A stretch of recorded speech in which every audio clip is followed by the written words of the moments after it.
नमस्कार माझा रुक्मिणी पांडुरंग रामकृष्ण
आपुली आपण करा सोडवण संसार बंधन तोडावे ज्ञानदेव ध्यानी रामकृष्ण म्हणा ज्ञानदेव ध्यानी रामकृष्ण म्हणा हृदय किंवा श्रीमुखी आपुली आपण करा सोडवण संसार बंधन तोडावे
या स्थानावरती अनेक वर्षांपासून श्री गणेश जन्मोत्सवाच्या निमित्ताने अखंड हरिनाम सप्ताह तथा सामुदायिक ग्रंथराज ज्ञानेश्वरी पारायण सोहळा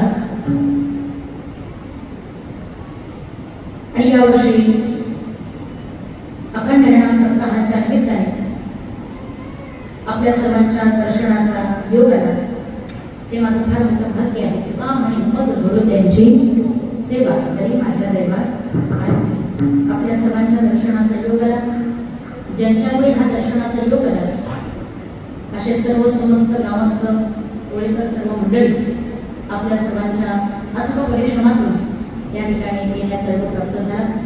ज्यांचा निमित्त मात्र फक्त एक फोन होता अशा आदरणीय भक्तीकरणाचे शिवदास महाराज शेटगावकर आणि आदरणीय भक्तीकरणाचे परम आदरणीय परमार्थ प्रेमी माझ्यावरती अगदी बहिणीवर प्रेम करणारे हरिभक्तीपरायण जगड महाराज शिंदे त्यांच्यामुळे या ठिकाणी त्याचा योग प्राप्त झाला. निमित्ताने सर्वांचं दर्शन लागलं. आमचे अमोल महाराज सुद्धा या ठिकाणी उपस्थित आहेत. महाराजांच्याही चरणावरती नतमस्तक. हार्मोनियम वादक आमचे महाराज आहेत. महाराजांच्याही चरणावरती नतमस्तक होती आहे. मृदंग वादक असणारे आमचे दादा अत्यंत गोड वाजवतात. आपल्याही चरणावरती नतमस्तक होती आहे. या ठिकाणी गोड आळंदीकर असणारे आमचे सर्व बाल गोपाळ जे टाळ घेऊन उभे राहिलेले आहेत आणि यांच्याकडे पाहिल्यानंतरच आपलं अर्ध जे टेन्शन आहे ना ते दूर होतं. यांच्याकडे पाहिले की आपल्याला काय म्हणतं आनंद आनंद. अशा आमचे सर्व आनंदीकर बाल गोपाळ मंडळी आणि आमच्या आदरणीय भक्तीपरायण आमचे चोपदार महाराज तेही या ठिकाणी उपस्थित आहेत. हे सर्वच मंडळी आपली बहुसंख्येने उपस्थित झालेली आहे. ज्यांनी पहिली अशी गोड चाल आमच्या जगड महाराजांच्या पाठीमागे गायली असे शाहीर आमचे महाराजही या ठिकाणी उपस्थित आहेत. दोघंही महाराज मला नाव माहीत नव्हतं त्यामुळे क्षमा असावी. आपल्या सर्वांच्या चरणामध्ये नतमस्तक होती आहे आणि आपल्या गोड कार्यक्रमाचं नियोजन करणारे सर्व टेन्शन आपल्या मागे घेणारे असे आदरणीय भक्तीपरायण आमचे माऊली महाराज खऱ्या अर्थानं हे सर्व आता परिश्रम घेतात आणि हा सर्व कार्यक्रम जो आहे गोड करण्याचा प्रयत्न करतात. महाराजांच्याही चरणावरती नतमस्तक होती आहे. माझा आवाज ज्यांच्यामुळे आपल्यापर्यंत पोहोचतो आहे असे सिस्टीम वाले दादा आपल्याही चरणावरती नतमस्तक होती आहे. या सगळ्यांसाठी एकदा बसलेल्या सर्व श्रोत्यांनी एकदा जोरदार टाळ्या वाजवायच्या. धन्यवाद. आपल्या सर्वांच्या चरणावरती नतमस्तक होती आहे. आणि आज गणेशोत्सवाच्या निमित्ताने माझ्याकडे जी कीर्तन सेवा आलेली आहे या सेवेमध्ये गणपती बाप्पाची जशी होईल तशी म्हणण्यापेक्षा गणपती बाप्पा खऱ्या अर्थाने बुद्धिदाता आहे. वक्रतुंड महाकाय सूर्यकोटी समप्रभ निर्विघ्नं कुरु मे देव सर्वकार्ये शुभ सर्वदा. कोणतंही कार्य असं नाहीये ज्यांच्याकडून शुभ होत नाही. सर्वांनाच ते आशीर्वाद देतात. मग गणपती बाप्पांचे गोड असे आजच्या दिवशी सेवा करण्याचे आपण प्रयत्न करूया. आज चिंतना करताना जो अभंग निवडलेला आहे त्या अभंगाकडे आपल्याला वळायचं आहे.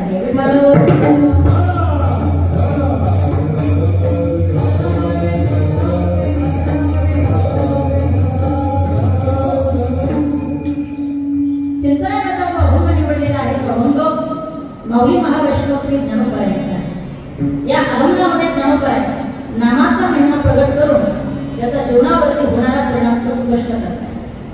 थोडंसं आपण प्रत्येकानं बसल्या बसल्या विचार करायचा. देवाने गोड असा आपल्याला नरदेह प्राप्त करून दिला. महिला मंडळ पुरुष मंडळाचा आवाज होतो आपल्याला आवाज येतो स्पष्ट येतो. स्पष्ट आवाज येतोय ना नक्की.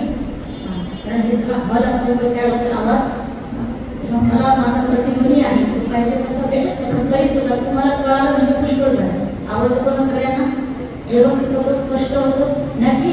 एकदा हाताने टाळी वाजवा आणि जोरात भजन करा.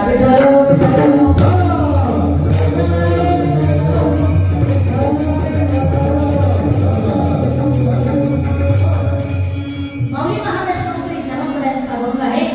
या अभंगामध्ये जणोपराय नामाचा महिमा प्रकट करताय.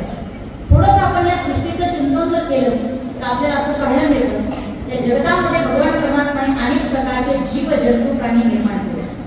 या सगळ्या जीव जंतू प्राण्यांमध्ये भगवान परमात्म्याने एक प्राणी असा निर्माण केला ज्याला आदराने निर्माण केलं. त्याचं नाव आहे मनुष्य. त्या मनुष्याची निर्मिती देवाने कशासाठी केली तर संत महात्मा म्हणतात केवळ आणि केवळ देवाच्या भजनासाठी. भजन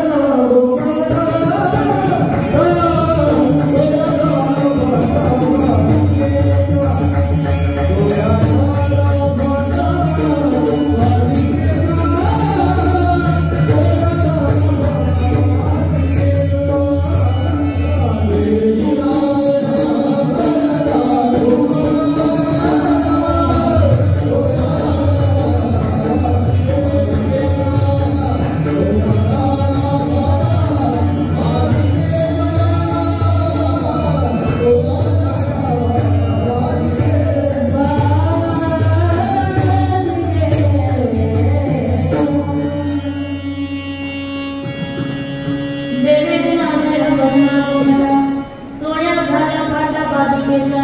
देवाने देह दिला कशासाठी? देवाच्या भजनासाठी देव दिला. देव भजना गोमटा. देह कशा करता दिला? भजना गोमटा. पण तो या झाला फाटा. पालिकेचा स्पीड ब्रेकर तयार झाला. स्पीड ब्रेकर तयार झाला. देह दिला भजना करता पण वापर होतो आहे संसारामध्ये.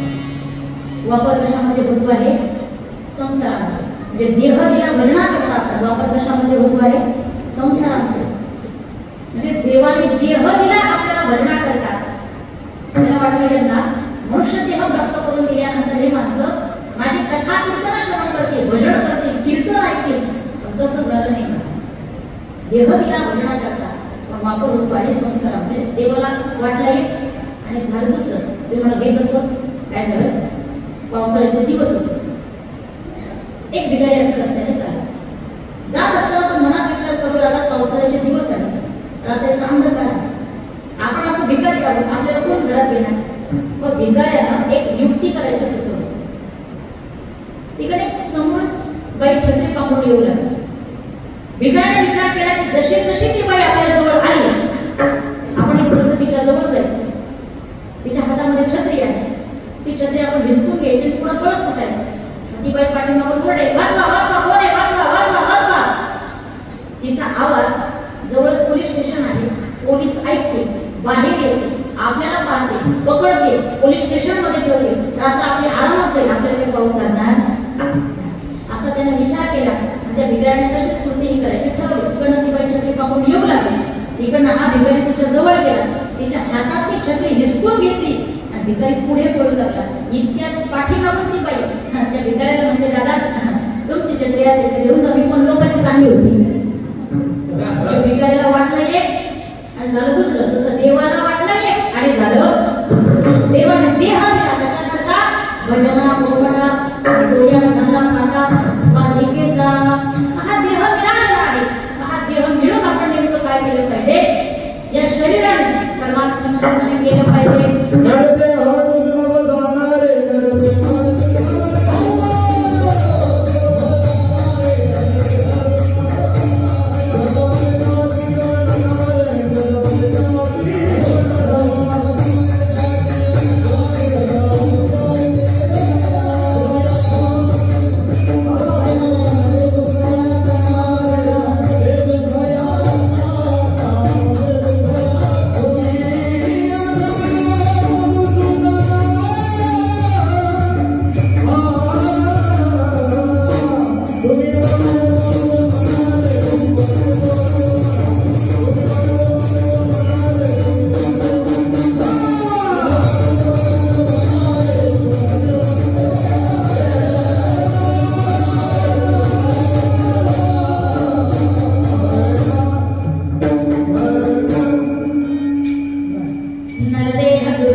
शतवर्षाची गणा दयामध्ये दुःख यातना तुम्ही आठवा मधुसूदना. तुम्ही वसुदेव वासुदेव म्हणारे, तुम्ही वासुदेव वासुदेव म्हणारे. शतकली येते अर्धरात्र. सगळा आपला जो देह आहे ना तो असाच संसारामध्ये स्थित होतो आहे. पण परमात्म्याच्या कारणी मात्र काही लागत नाही. म्हणून तर महाराज हा देह परमात्म्याच्या कारणी लागावा याच्यासाठी आपण परिणाम समजावं आहे. ग्रंथराज ज्ञानेश्वरी पारायण आहे. हे कशासाठी आहे? हा देह काहीतरी कुठेतरी कारणी लागला पाहिजे. 365 दिवसापैकी 358 दिवस आपण संसार करता देतो. मग एक काम करायचं बरं का, पुण्याचे ग्रामस्थ मंडळी 358 दिवस आपण संसार करता देतो ना, त्यातले फक्त 7 दिवस तुम्ही गणपती बाप्पासाठी द्यायचे आहे. 358 दिवस तुमच्या सुखामध्ये गेल्याशिवाय राहणार. आता 7 दिवस द्या मला तुम्ही देवासाठी. किती दिवस? 7 दिवस. महाराज आपलं असं आहे, आपण कोणत्याच बाबतीमध्ये विचार करत नाही. कोणत्याही नाही. देह दिला भजना करता काही माहित नाही. काय करायचं आहे माहित नाही.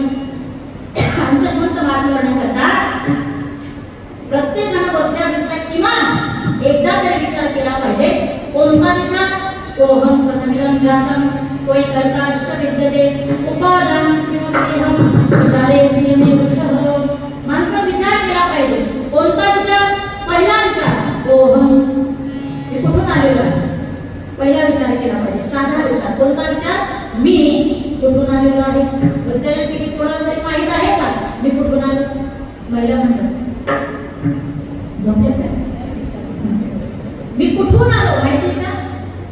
हा मी म्हणजे काय बोलताय? मी कुठून आलो म्हणजे मी घरून तर आलो. मला सांगा महिला म्हणलं खरंच ते तुमचं घर आहे का? खरं सांगा महिला म्हणतात ते तुमचं घर आहे का? बोलतायत की नाही तुम्ही? एवढं जोरात बोलायचं असं समजायचं की मी आता नवऱ्याला भांडणच करते आहे असं समजून जोरात बोलायचं. मला खरंच सांगा ते आपलं घर आहे का? हा ते आपलं घर आहे नाही. आता कीर्तन झाल्यानंतर त्या घरी जायचं का? ते घर नाही तुम्ही म्हणता. कीर्तन झालं त्या घरी जायचे काही काम आहे का? कीर्तन झालं त्या घरी जावं लागलं ना. मग घर नसतं म्हणतो महाराज ते आपलं जरी घर नसतं तरी छाती ठोकपणे आपल्याला सांगता येत नाही की आपलं घर आहे का? संत महात्मे म्हणतात नाव सांगू का? संत महात्मे म्हणतात आम्हाला विचार आमचं घर कोणतं आहे? ज्ञानोबाया तुकोबाराने विचारलं महाराज तुमचं घर कोणतं आहे? महाराजांनी छातीला हात लावला आणि सांगितलं आमचं घर का? पत्त्यासह तुम्हाला सांगतो.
तुमचं घर कोणतं आहे?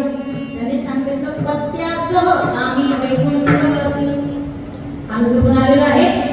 वैकुंठवासी. तो आमचा पत्ता आहे. आलो याची कारणासी बोलिले जे ऋषी साच भावे वर्ताया झाडो संसाचे मानव अडराणी भरले जग. पत्ता संसार पत्ता. प्रत्येकाने विचार केला पाहिजे मी कुठून आलेलो आहे? कोहम कुठून आलो हे माहित पाहिजे आणि मला काय करायचं हे माहित पाहिजे. काय करायचं आहे बसलेल्या सर्व महिला मंडळ पुरुष मंडळ हे माहिती आहे का आपल्याला? काहीच नाही महाराज. अंतिम ध्येय आपलं नेमकं काय आहे काहीच माहित नाही. एक IT इंजिनियर मुलगा होता. ऐकलंय ना तुम्ही? एक IT इंजिनियर मुलगा होता. बाहेरच्या देशामध्ये फॉरेन कंपनीमध्ये त्याला 1 वर्षाचं चांगलं पॅकेज आलं आणि त्याच्या स्वतःच्या इंटरव्ह्यू मध्ये सांगितलं काय तुला वर्षाचं पॅकेज आलं 4 कोटी रुपये. किती आलं? 4 कोटी. मी इंटरव्ह्यू ऐकला होता एवढं फक्त मी तुम्हाला सांगतो. ज्या लोकांना 4 कोटीचं पॅकेज आलं तो थोडासा विचार करतो म्हणजे हे 4 कोटी रुपये वर्षाचे घेऊन मी काय करणार आहे? आणि सुंदर बंगला बांधणार आहे, एक चांगली गाडी घेणार आहे. एवढ्यावर मी थांबेल का? नाही. एक सुंदर मुलगी बघून मी लग्न झालं. 1-2 मला मुलं एकावर थांबणार आहे किंवा 2 तरी. 2 मुलं झाल्यानंतर काय हळूहळू तेही मुलं मोठी होती, तेही शिक्षण घेते, तेही चांगल्या कंपनीमध्ये नोकरीला जाते आणि त्यांना नोकरी लागल्यानंतर ते त्यांच्या आपल्या बाजूला राहते, त्यांच्या बायका पोरं त्यांच्यामध्ये ते वेगळे राहते आणि आम्ही आमचं वेगळं राहतो.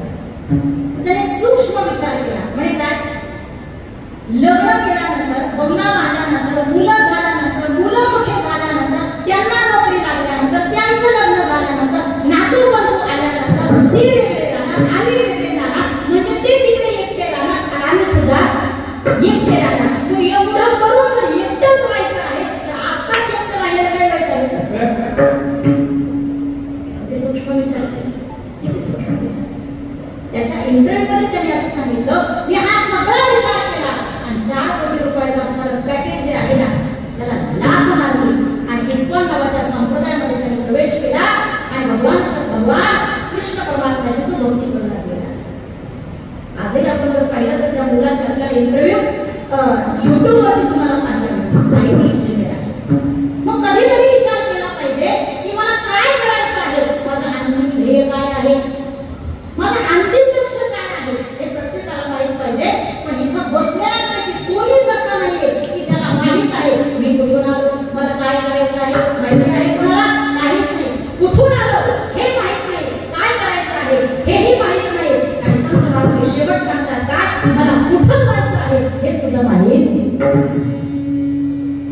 आपण गेल्यानंतर आपले राख झाल्यानंतर अंतिम ध्येय राख आहे, काय राहिलं म्हणतात, काय राहिलं?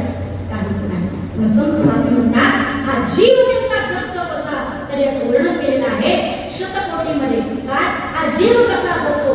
एक, जगतो तो जीव, जगवतो तो देव आणि जागवता तो संत महात्मे विठ्ठल.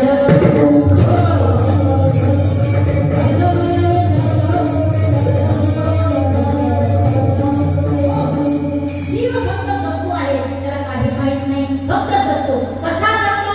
एक, तो विकृतीने जगतो. 2, प्रकृतीने जगतो आणि 3, संस्कृतीने जगतो. विठ्ठल.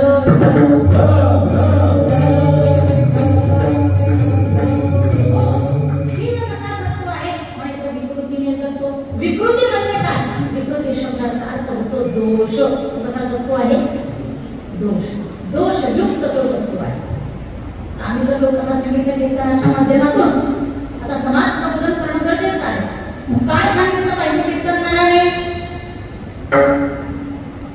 तर व्यसनावरती बोललं पाहिजे, फॅशनवरती बोललं पाहिजे, संस्कारावरती बोललं पाहिजे. आणि कीर्तनाच्या माध्यमातून आम्ही सांगतो, बऱ्याच तरुणांना सांगतो की व्यसन करू नका, दारू गांजा मत पियो यारो, अक्कल गुंग हो जाती है, अपने कदर का काम करज कर मोने मंगे पड़ती है. नका तुम्ही दारू गांजा वगैरे बोलू नका, नका सिगरेट करू, नका बिडी ओढू. आम्ही सांगत असतो. काही माणसांनी मला इतकं गोड उत्तर दिलं, म्हणे म्हणतात नाही तुम्ही म्हणता बरोबर आहे, बिडी ओढली नाही पाहिजे, पण बिडी ओढल्याशिवाय आम्हाला येतच नाही. हे म्हणतात सिगरेट ओढल्याशिवाय आम्हाला येत नाही. काय म्हणतात तंबाखू खाल्ल्याशिवाय आम्हाला येत नाही. आम्ही जे येत नाही त्याला काही येत नाही का?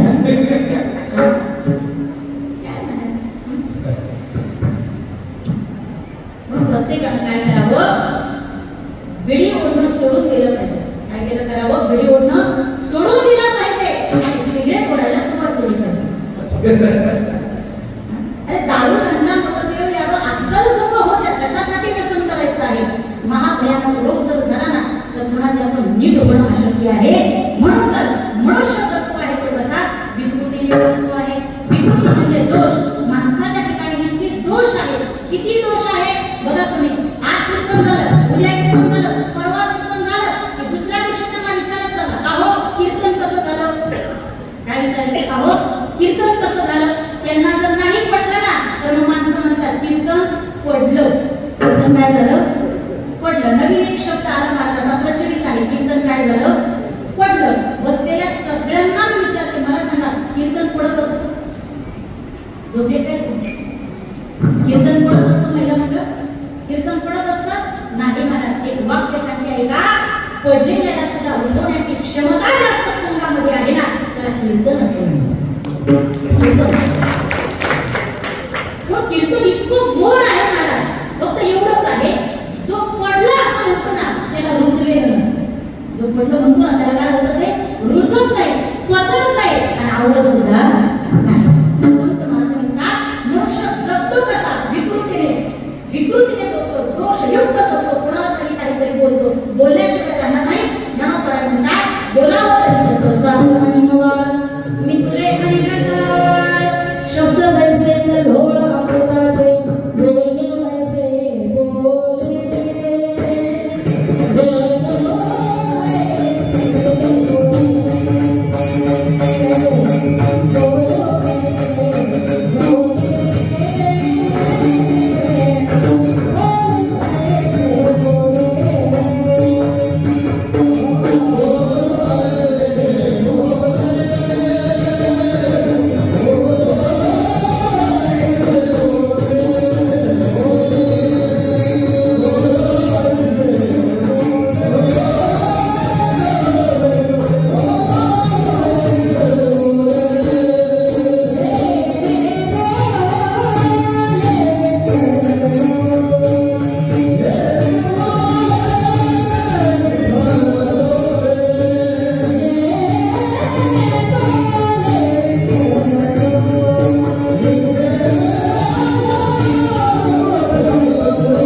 वाक्य वापरते. माणसं असं बोलतात की चालू स्वतः सुद्धा बंद पडतं. एखादं चांगलं कार्य चालू द्या बंद पडतं. एखाद्याचं लग्न लागत जरी असतं ना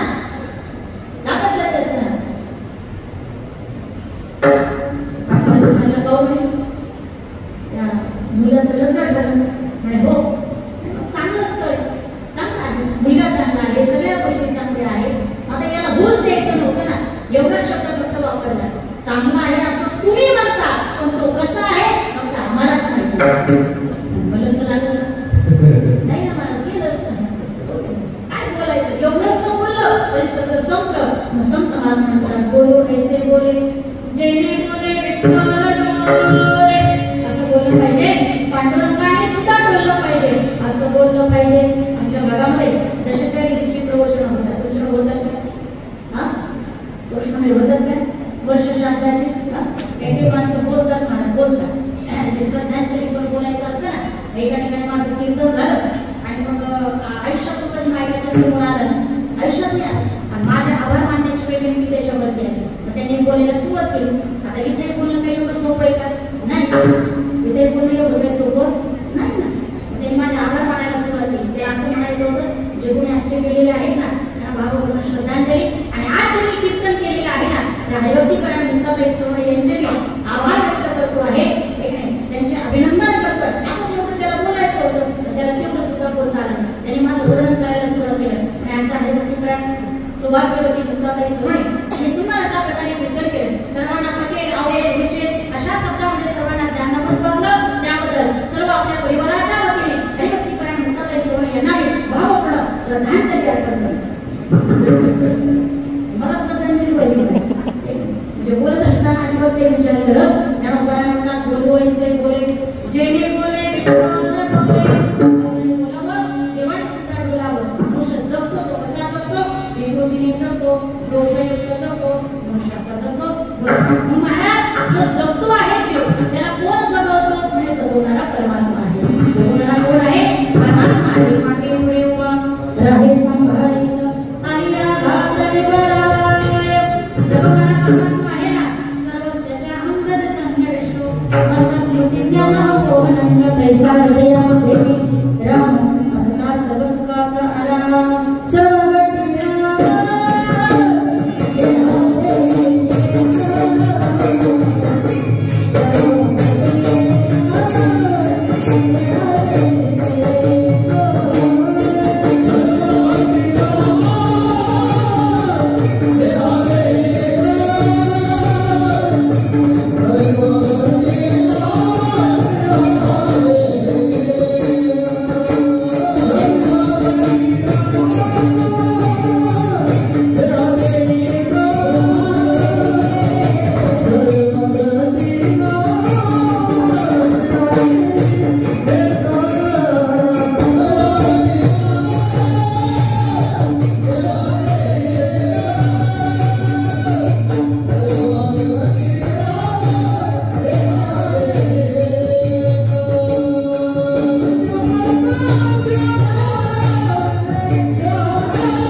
एवढं चांगलं गायली माझ्या आणि टाळी वाजवली पाहिजे की नाही. सर्व गटी राम देवा देही एक, सर्व गटी राम देवा देही एक. सूर्य प्रकाशक सहस्ररश्मी, सूर्य प्रकाशक सहस्ररश्मी. हरि मुखे म्हणा, हरि मुखे म्हणा, हरि मुखे म्हणा, हरि मुखे म्हणा, हरि मुखे म्हणा, हरि मुखे म्हणा, हरि मुखे म्हणा, हरि मुखे म्हणा, हरि मुखे म्हणा, हरि मुखे म्हणा.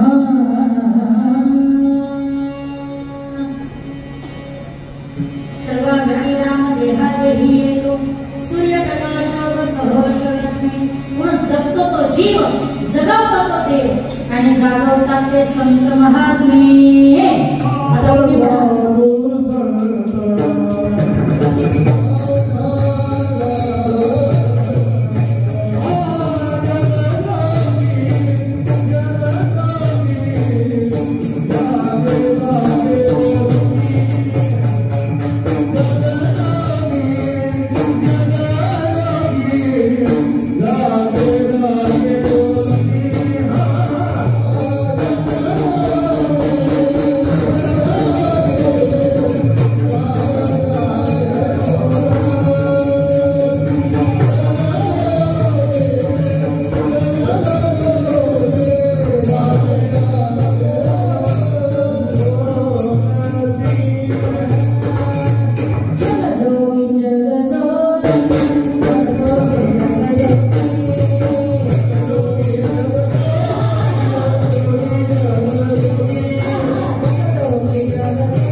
जगजोगी जगजोगी जगजोगी जगजोगी, जाग जाग बोलती. जगजोगी जगजोगी जगजोगी जगजोगी, जागता जगदेव राखा काही भाव. जगजोगी जगजोगी जगजोगी जगजोगी.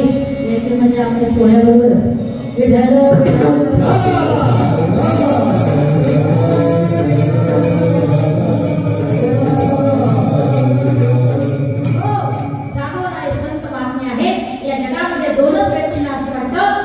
जागलं पाहिजे, आपलं हित झालं पाहिजे.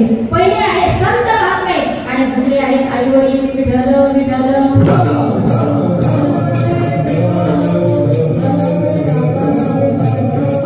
मुलाचं हित व्हावं हे फक्त आईला वाटतं. मुलाचं हित व्हावं कोणाला वाटतं? आईला वाटतं आणि बापाला वाटतं. या व्यतिरिक्त शेजाऱ्याला वाटतं का? झोपले का? शेजाऱ्याला वाटतं का? या पोराने बैलगाडीमध्ये पिढा वस्तूला गेली, याला 70-80 हजाराची नोकरी असावी वाटतं का? हा, शेजाऱ्याला वाटतं का? नाही. बोल जाऊ द्या. नातेवाईक भाऊ बंधू त्यांना तरी वाटतं का? हा, ते तर विचारूच नका मला. ठीक आहे. त्यांनी काय याला पाहिलं नोकरी लागली 70-80 हजाराची, काय सांगू मला, त्याचं पोटच दुखायला सुरुवात झाली.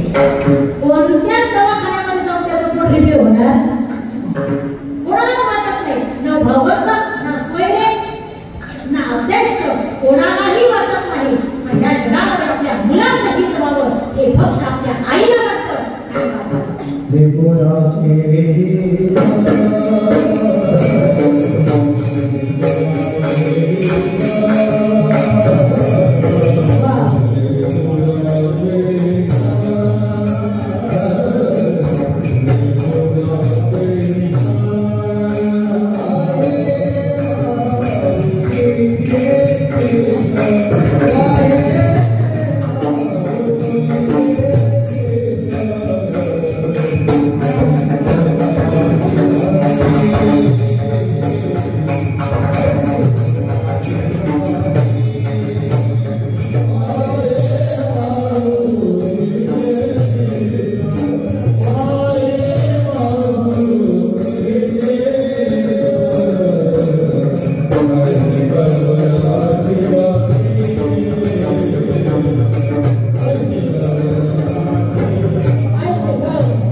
विठ्ठलाचे हित पाहे बाहुलीचे चित्त ऐसी कळवळ्याची जोडी करीला भावी नपुटी.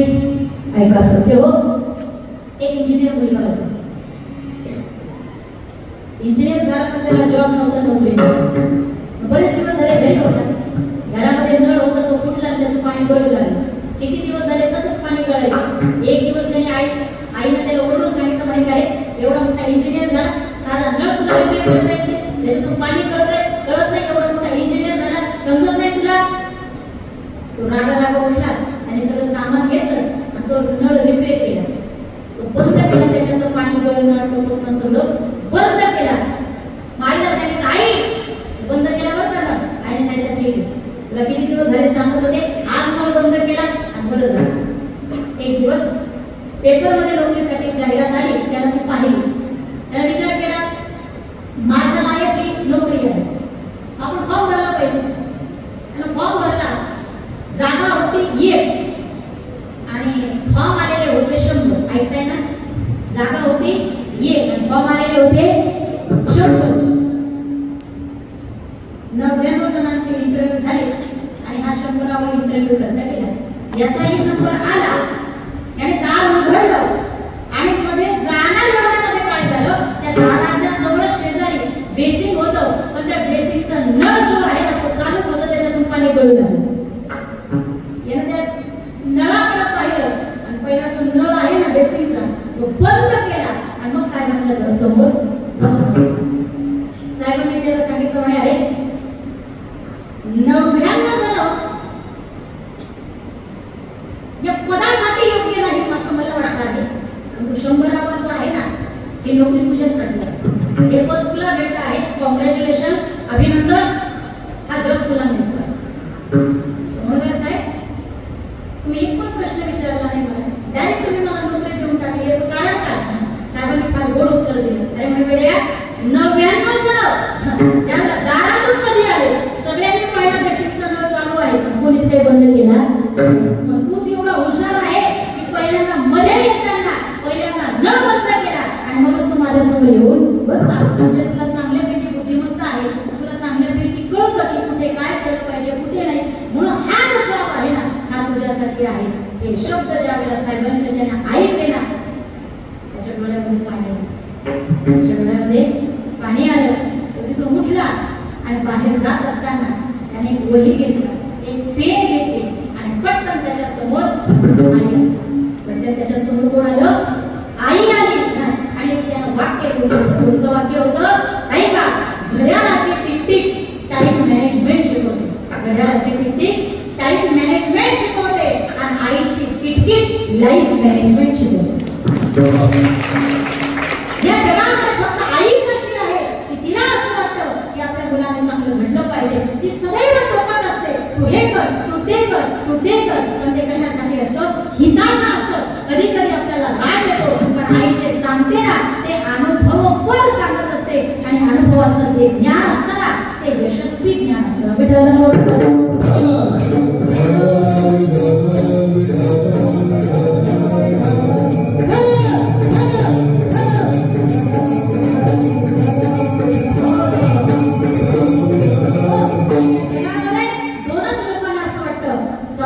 हित व्हावं, मुलांचं हित व्हावं. त्याचे पहिले आहे संत महात्मे आणि दुसरे आहेत आई वडील निघालेले साधक. तुकोबरांकडे देहूला गेले आणि महाराजांना सांगितलं महाराज आमचंही हित व्हावं, आमचंही कल्याण व्हावं असं आम्हाला वाटतं आहे. महाराजांनी काय केलं पाहिजे? तुकोबरा म्हणाले थांबा, आपल्याला हायकोर्टात जायचं आहे. आणि त्यावेळेचं जे हायकोर्ट होतं ना ते कोणतं होतं? आळंदी हे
दुसरा आहे कृष्ण. आपल्या सगळ्यांना ज्ञात असेल, गोड असेल अनुपलेलं एक सुंदर गीत आहे बघा. या जगामध्ये श्रेष्ठ फक्त दोन नाव आहेत. काय? जग में सुंदर है दो नाव,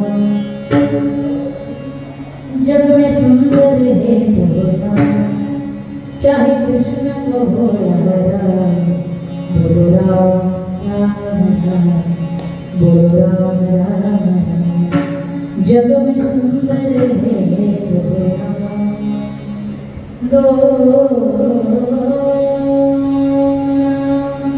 या जगामध्ये श्रेष्ठ फक्त दोन नाव आहेत. एक आहे राम आणि दुसरा आहे कृष्ण. पहिला आहे राम. राम नामामध्ये काय ताकद आहे सांगते जरा ऐका. राम रक्षणामध्ये वर्णन केलेलं आहे. राम रामेति रामेति रमे रामे मनोरमे सहस्रनाम तत्तुल्यं राम नाम वरानने. किंवा राम म्हणता रामाचे भैसे पदी मैसोळी पदवी घे. राम म्हणता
पहिल्या पावलाला एक यज्ञ झाला, दुसऱ्या पावलाला दोन यज्ञ झाले. म्हणजे यज्ञ पाऊला पाऊले पावलोपर यज्ञ तुमच्याकडनं घडतो.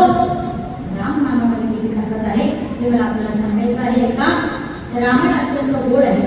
रामायण मला काही तुम्हाला पूर्ण सांगायचं नाही, पण रामायणामधला एक सुंदर मला आपल्याला एक कथाभाग सांगायचा आहे. जसं तर रामायण सुंदर आहे, आपण सगळ्यांनी श्रवण केलेलं आहे. या महाराष्ट्रामध्ये, या भारतामध्ये असा एकही व्यक्ती नाही की ज्याला रामायण माहित नाही. आहे का कोण? आहे कोणी? एकही व्यक्ती नाही की ज्याला रामायण माहित नाही. तीच जरी माहिती नसलं तरी घराघरामध्ये झोपले घराघरामध्ये आहे की नाही? रामायण कसं आहे? तुलसीदास वर्णन करतात. पुण्य पुण्य कीर्तने सोने सोनाई दिल के प्यास बुझता नहीं आए मंगल भवन अमंगल हाय द्रव सुत शरत अजीर निहार पुण्य पुण्य कीर्तने सोने सोनाई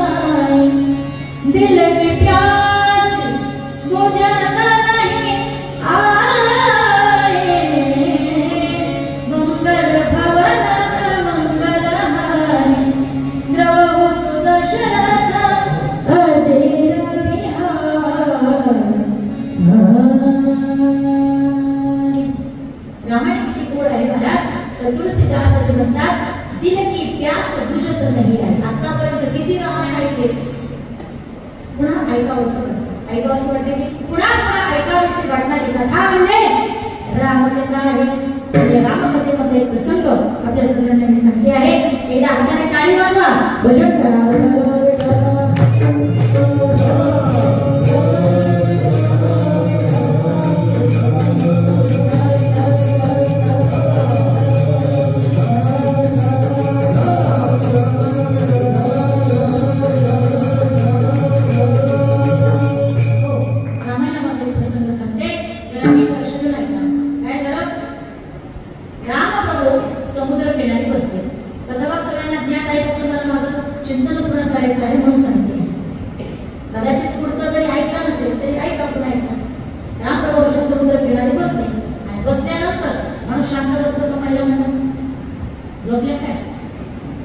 माणूस असा बसला की शांत बसतो काय नाही ना.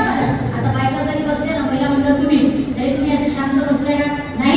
मांडी घालून जर बसला ना, एक पाय वरती करतात, पुन्हा तो खाली करतात, पुन्हा दुसरा वरती करतात, पुन्हा तो खाली करतात, पुन्हा काहीतरी पदरच घेतात, असं व्यवस्थित करतात, पुन्हा ते बचूनच घेतात, पुन्हा तो काढून घेतात, पुन्हा त्या पदराला पिळे मारतात, कोणाच्या तरी कानात घालतात. माणूस शांत बसतो का नाही. पुरुष म्हणजे तुम्ही बसले, तुम्ही काय शांत बसतात का नाही ना. पुरुष आहे काळी घेतात, चटई चटईमध्ये घालत राहतात, बाबाच्या सगळ्याचं वाटोळं करून टाकतात. दृष्टीच्या जर असतील ना तरी त्याचं वाटोळं करून टाकतात. बरोबर नाही. माणूस शांत बसतो का, झोपले काय बोलत झाला. माणूस बसला तर शांत बसतो का, अजिबात शांत बसत नाही. तसं राम प्रभू सुद्धा बसले आणि शांत बसले नाही. उगीच मनामध्ये शंका आली की माझ्या नावानं पाण्यावरती दगड करतात. राम दगडावरती टाकला, दगड पाण्यात टाकला की दगडही पाण्यावरती तरतो. माझ्या नावात ताकद आहे, मग मी जर स्वतः दगड पाण्याकडे टाकला तर काय अडचण. उगी मनात शंका आली आणि रामप्रभूंनी एक दगड घेतला आणि पाण्यामध्ये टाकला. टाकल्याबरोबर तो दगड बुडाला.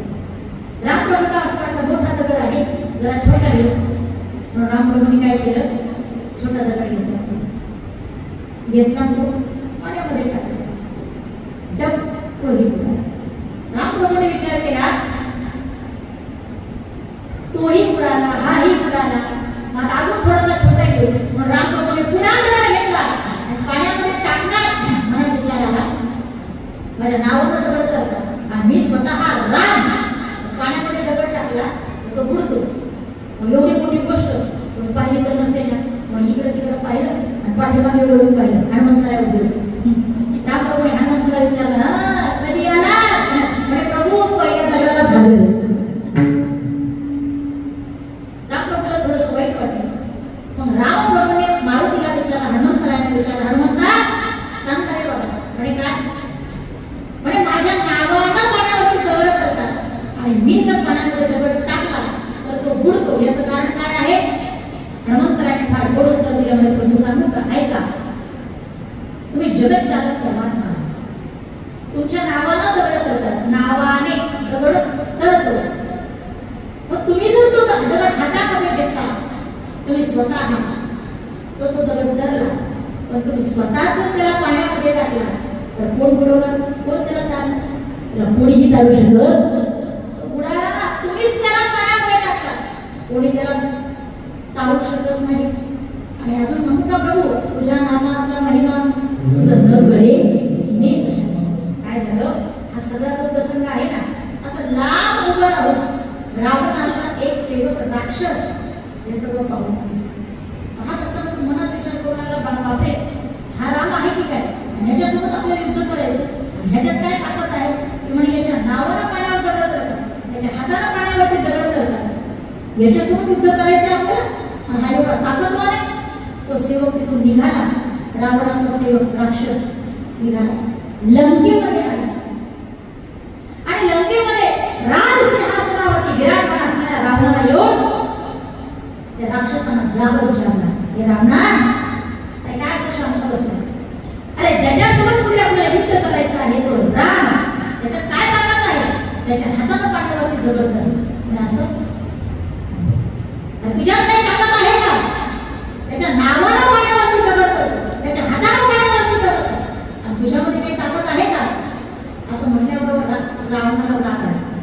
तळपायाच्या मस्तकाला इतका राग आला, रावण राजसिंहासनावर उठला आणि चालत चालत चालत चालत त्या राक्षसाच्या जवळ गेला. आणि रावण म्हणू लागला, अरे काय बोलला? रामाच्या हाताने पाण्यावरती दगड करतो, एवढंच ना? एवढंच ना? तर तुला माहिती का, मी स्वतः रावण, माझ्यात सुद्धा एवढी ताकद आहे की माझ्या हाताने सुद्धा पाण्यावरती दगड करतो. तो राक्षस म्हणू लागला, एक काम करा ना, बाप दाखवण्यामध्ये श्राद्ध करा. तुम्ही म्हणताय ना की तुमच्या हाताने पाण्यावरती दगड करतो, दाखवा ना प्रॅक्टिकली करून. मग रावणाने काय केलं? ऐका पहिला मंडळ, रावणाने सर्व राक्षसांना सोबत घेतलं, समुद्र किनारी गेला रावण आणि एका राक्षसाला सांगितलं, जा दगड घेऊन. तो राक्षस गेला, दगड घेऊन आला. भला मोठा दगड रावणाने हातावरती घेतला आणि तोच दगड रावणाने तोंडाच्या समोर आणला. रावण काहीतरी कुटकुटला, काहीतरी बोलला, तो दगड घेतला पाण्यात टाकला. काय चमत्कार!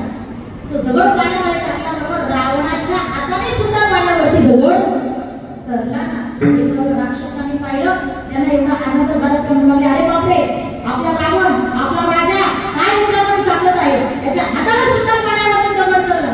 एवढा आनंद झाला.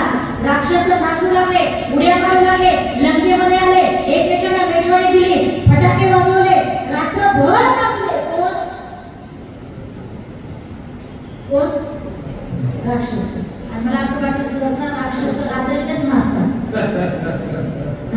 रात्रभर नाचले. कोण? राक्षस. राक्षस दमले, थकले, आपल्या शयनगृहामध्ये निघून गेले. तसं रावणही दमला, थकला, आपल्या शयनगृहामध्ये आला. झोपणार एवढ्यामध्ये मंदोदरीचं आगमन झालं. मंदोदरी म्हणू लागली, प्रभू झोपतात का? म्हणे हो, झोपायचीच वेळ झाली, झोपच. पण झोपण्याच्या अगोदर मी आज दिवसभरामध्ये एक ब्रेकिंग न्यूज ऐकली, ती खरी आहे का तेवढी मला सांगा. म्हणजे काय झालं? त्या लाडक्या बहिणीचा 8वा हप्ता पडला की काय? बघा महाराज, माऊली महाराज, लाडकी बहीण म्हटल्याबरोबर कसे बघा चेहरेच खुले त्यांचे. लाडक्या बहिणीचा हप्ता पडला की काय खात्यावरती. त्यावेळेला रावण म्हणू लागला, बोल म्हणतो, काय ब्रेकिंग न्यूज ऐकली तू? त्यावेळेला म्हणतो त्यांनी सांगितलं, प्रभू मी आज दिवसभरामध्ये अशी ब्रेकिंग न्यूज ऐकली की म्हणे तुमच्या हातानं पाण्यावरती दगड तरलं. रावण सांगितलं, तरलं. प्रभू रामाच्या हातानं पाण्यावरती दगड करेल असा माझा विश्वास आहे, पण तुमच्या हाताने पाण्यावरती दगड करेल असा माझा विश्वास नाही. रावण म्हणाला, तरला ना, तेवढंच मला सांगा कसा तरला. रावण म्हणाला, म्हणतो घरी बायकांच्या पोटात सगळं राहतं, नवऱ्यानं एखादी ती एकदम गोष्ट सांगितली ती उभे पोटात राहणार, शेजारीकडे जाते तिला म्हणते, बरं का ठोकबाई तुम्हाला म्हणून सांगते, तुझे शेजारी जाते तिला म्हणते, बरं का ठोकबाई तुम्हाला म्हणून सांगते. सगळं आग मारून लावून शब्द तो कसं तुम्हाला म्हणून सांगते. म्हणतो तरी म्हटले, प्रभू मला सांगा तुम्ही, मी कोणाला सांगणार नाही. रावणासाठी बायकांच्या पोटात काहीच राहत नाही. म्हणतो तरी सांगितलं, मी कोणाला सांगणार नाही, मी फक्त मुक्ताताईला सांगाल आणि मुक्ताताई फक्त ओळ्या ग्रामस्थांच्या महिलांना सांगते, बाकी काही कोणाला सांगणार नाही. त्यावेळेला रावण म्हणाला, ठीक आहे, म्हणतो तरी सांगतो, ऐक. माझ्या हाताने पाण्यावरती दगड कसा करला ऐक. म्हणतो ज्या वेळेला तो राक्षस भर सभेमध्ये येऊन त्याने मला सांगितलं ना, रामाच्या हाताने पाण्यावरती दगड करला, मी म्हणतो माझ्या पण हाताने करलं. मी काय केलं? म्हणतो तरी सगळ्या राक्षसांना सोबत घेऊन गेलो, समुद्र किनारी आलो, एकाला सांगितलं दगड घेऊन ये. म्हणतो तरी तो गेला, दगड घेऊन आला. भला मोठा तो दगड, मी स्वतः रावण तो दगड हातामध्ये मी घेतला आणि तोंडाच्या समोर आणला आणि म्हणतो तरी मी गुपचूप त्या दगडाला म्हणालो, हे दगडा तुला रामाची शपथ आहे, तो पाण्यामध्ये बुडाला.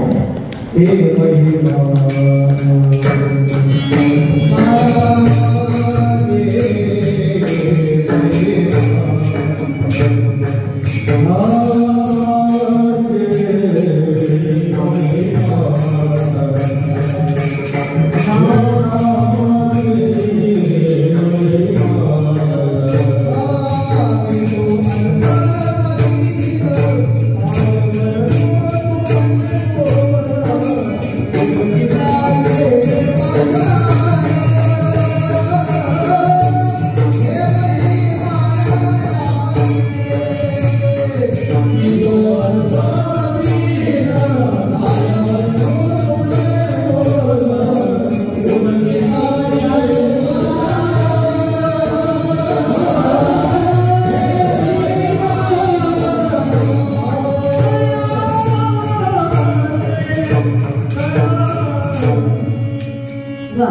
मी तो अल्पमती हीन प्रणव तुमचे गुण उदकी प्राणिके पाषाण हे महिमान नामाचे राम नामामध्ये किती ताकद आहे ऐका पहिला मंडळ रावणाचा सुद्धा विश्वास होता कोणावरती रामाच्या नामावरती मला असं वाटतं आपण काय राक्षस नाही प्रवृत्ती असेल राक्षसासारखी राक्षस काही नाही आपला सुद्धा देवाच्या नामावर रामाच्या नामावर विश्वास असायला काही हरकत आहे का नाही संत महात्मे म्हणतात गणांत परिपूर्ण असणार एकच या जगामध्ये नाव आहे त्याचं नाव आहे राम राम नामामध्ये किती ताकद आहे मी तुम्हाला सांगितलं आता ऐका कृष्ण नामामध्ये किती ताकद आहे हेही मला सांगायचं आहे जगद्गुरु तुकोबरायांच्या नामामध्ये तू काय ताकद आहे तुकाराम नाम घेता का बेयाव ज्ञानेश्वर नामामध्ये काय ताकद आहे ज्ञानदेव म्हणता माया गेली सत्य विदया गीता नामामध्ये काय ताकद आहे गीता म्हणता पापा होय नाश कैवल्य विद्या संप्राप्त होय किती नामामध्ये ताकद आहे गोविंद नामामध्ये काय ताकद आहे गोविंद गोविंद म्हणाला गया छंद मग गोविंद ते काया वेद नाही देवातया अजून काय काय नामामध्ये ताकद आहे तर आता राम झाला आता उरला कृष्ण नामामध्ये तरी काय ताकद आहे का कृष्ण कहने से तर जाएगा कृष्ण कहने से तर जाएगा पार भव से उतर जाएगा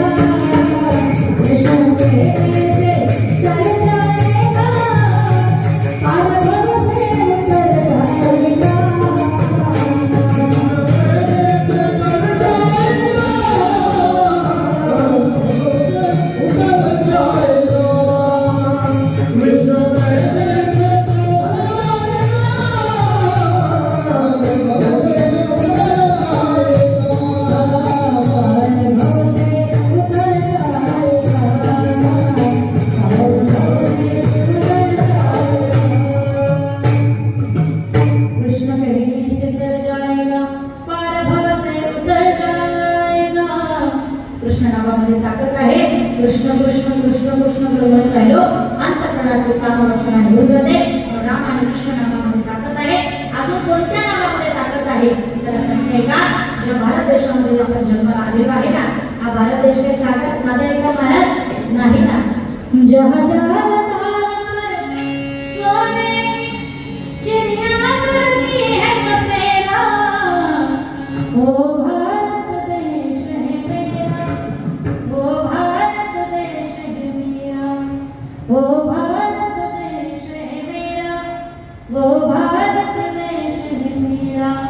जहाँ सत्य अहिंसा और धर्म का पग पग लगता डेरा वो भारत देश है मेरा वो भारत देश है मेरा ज्या भारतामध्ये जन्माला आले आहे तो भारत देश में सामायिक हमारा या भारत देशामध्ये नाना प्रकारचे संत महात्मे जन्माला आले आणि ह्या संत महात्म्यांनी नामाचा महिमा प्रकट केला चला त्या संत महात्म्यांनी ज्या नामाचा महिमा प्रकट केलेला आहे ना ते नाम आपण या ठिकाणी सादर केलं पहिला आहे राम आणि दुसरा आहे कृष्ण आता यांची फलश्रुती नेमकी काय आहे सगळी बघितली आणि नामातच खऱ्या अर्थाने ताकद असते हे जर पाहायचं असेल ना एक क्षण समोर थांबायचं आहे वारकरी संप्रदायाच्या नियमाप्रमाणे एकदा विठोबाला भजन करू या भजनासाठी सर्व पुरुष मंडळींनी आपले दोन्ही हात वरती करा पुरुष त्याला लवकर आपले हातले दोन्ही हात वरती करा आपले आपले स्वतःचे का ज्यांना वाटत असेल ना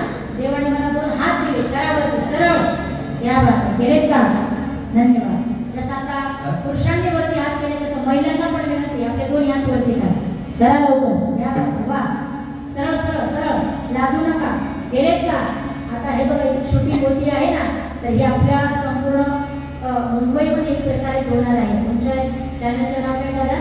गाथा कीर्तनाची. गाथा कीर्तनाची. गाथा कीर्तनाचे चॅनल आहे. या चॅनलवर तुम्ही कीर्तन श्रवण करू शकता. या चॅनलला तुम्ही लाईक करा, शेअर करा, कमेंट करा आणि बेल आयकॉन दाबायला मात्र विसरू नका. घंटी वाजवायला विसरू नका. एकदा सगळ्यांनी वरती हात केले का? सरळ करा, सरळ करा. धन्यवाद सगळ्यांना. जरा अर्धा तास बसते बरं का माऊली. माऊली अर्धा तास बसते, जरा तुमच्या नाचेच राहू. खाली हात केले का? सरळ करा, वरती करा, सरळ सरळ सरळ. या बाजूने गेले का? धन्यवाद. एकदा हाताने टाळी वाजवा आणि जोरात भजन करा. हरी जय जय, हरी जय जय.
इतके गोड आपण हे हार घातले, मला असं वाटतं बऱ्याच वेळ राहू द्यावं, पण नंतर लक्षात आला हारामध्ये राजीव घालून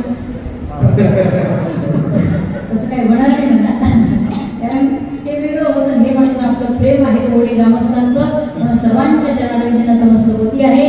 ज्यांनी ज्यांनी वरती हात केले त्यांना खाली करा असं काही सांगायची गरज पडली. मला सांगा, महिला मंडळ मी तुम्हाला वरती हात करायला लावले, खाली करायला लावले का? खाली करायला लावले का? कसं काय केलं? कसं काय केले? तेव्हा सांगा आमच्या नावात येऊन का? असं गोड असं सगळ्यांनी भजन केलं. सगळ्यांना धन्यवाद देते. जाता जाता एक शेवटचं चिंतन सांगते, आपल्याला थांबायचं आहे. ज्ञानोबराय म्हणतात, रामकृष्ण नामे हे दोन्ही साजे. कृष्ण नामामध्ये ताकद आहे आणि कृष्ण नावाकडे गायलं पाहिजे, म्हटलं पाहिजे. तसंच अजून कोणत्या नावामध्ये ताकद आहे? तर नावातली ताकद आणि फोटोतली ताकद सांगते आहे का? काय नावामध्ये ताकद आहे, नावामध्ये काय ताकद आहे आणि फोटोमध्ये सुद्धा काय ताकद आहे सांगते आहे का? एक मुलगी रस्त्यावर उभी होती, 4-5 गाड्या गेल्या पण कशालाच हात दिला नाही, आणि दुसरी एक मोटरसायकल आली, त्याला मात्र हात दिला. रात्रीचं 1 वाजलेला होता, तिला घरी जायचं होतं. ऐकताय ना महिला मंडळ? ऐकताय ना तुम्ही? हा, 4-5 मोटरसायकली गेल्या पण त्यांना मात्र तिने हात दिला, आणि एक अशी मोटरसायकल आली तर त्याला मात्र हात दिला आणि थांबवलं.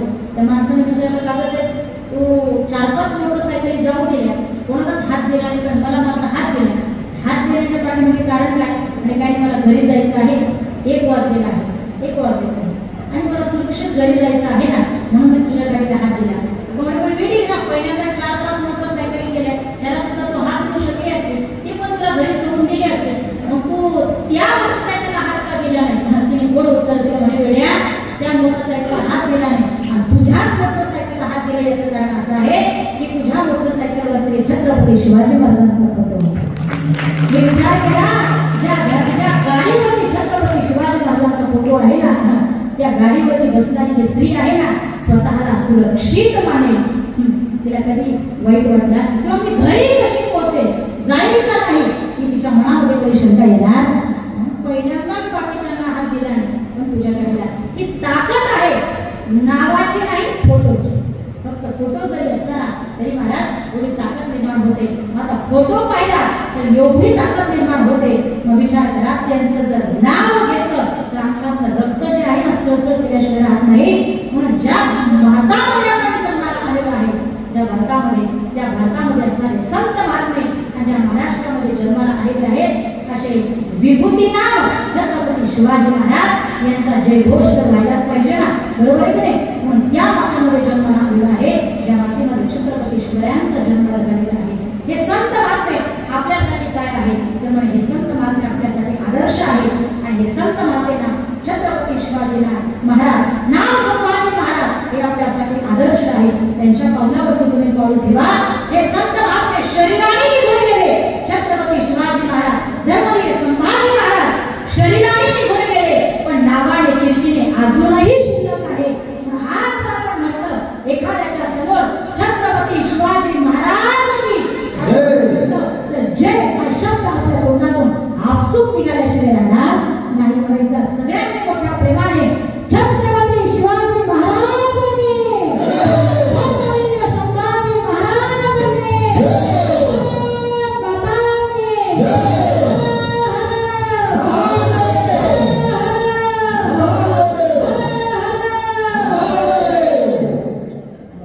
हा नामाचा महिमा आहे. हा कसला महिमा आहे? नामाचा महिमा. विठ्ठल विठ्ठल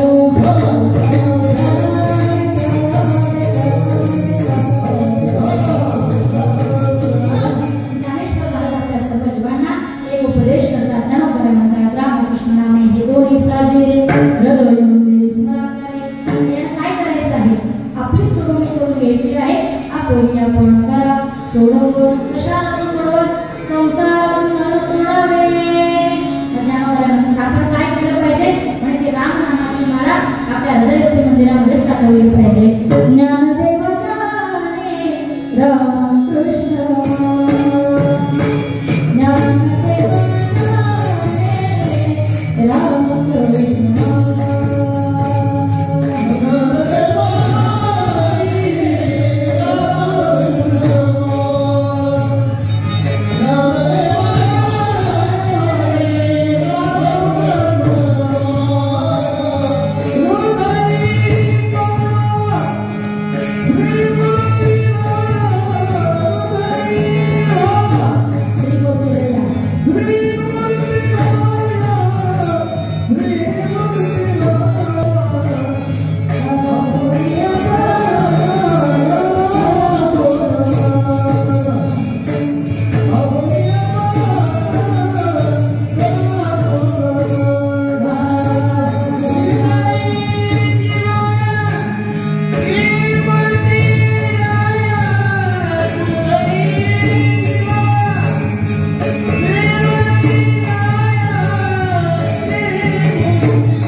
श्रवण केलं आपल्या पुढे फक्त प्रसाद रूपाने ते मांडलेलं आहे.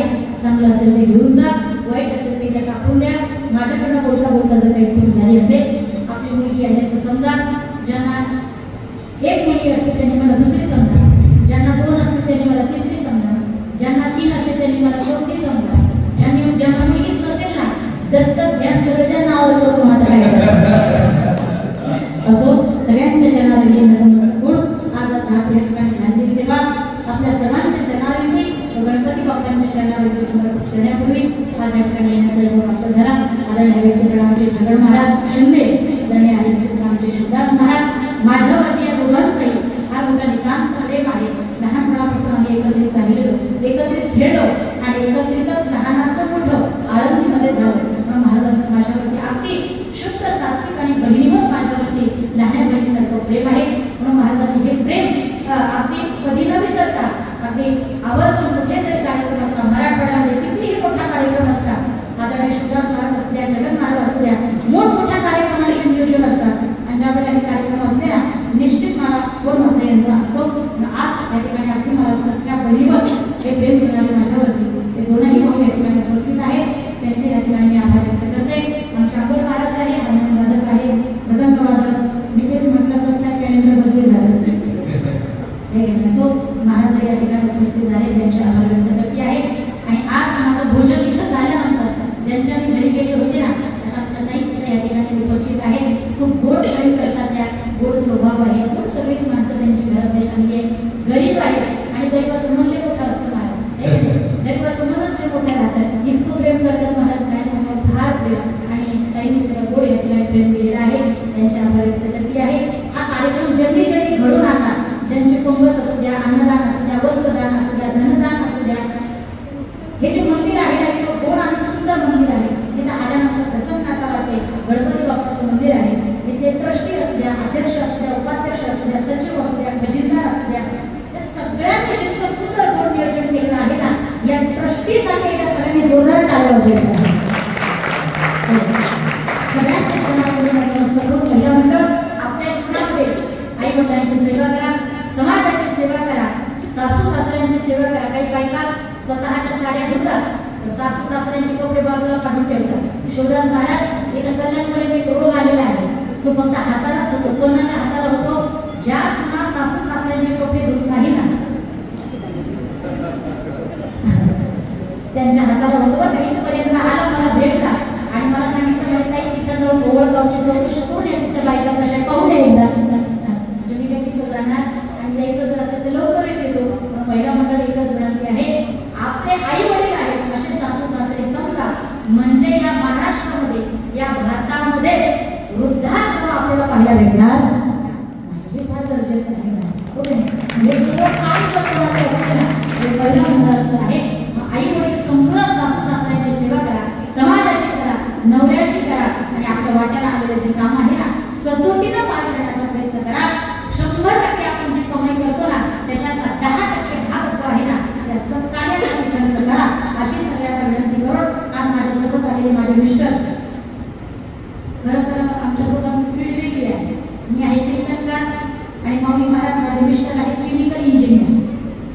आजची त्यांची ड्युटी होती पण हरकत नाही, जरी ड्युटी पडली ना ते 11च्या पुढे ओव्हर टाईम झाली जाते. म्हणजे नक्कीच तुम्ही द्या असं मी गृहीत धरते, जिथे पण इकडं कसं निघून जायचं. ओके, आमच्या दोघांची फील्ड वेगळी आहे, ते इंजिनियर आहे तरी सुद्धा आजची ड्युटी त्यांची सोडून त्यांना म्हटलं आजच्या दिवसात झाला म्हणून हाफ ड्युटी केली आणि माझ्यासोबत आलेला आहे. उद्याचं देखील माझं नांदेड आहे, लांब जास्त रूट जर लांब असेल तर मात्र त्यांना यायला जमत नाही.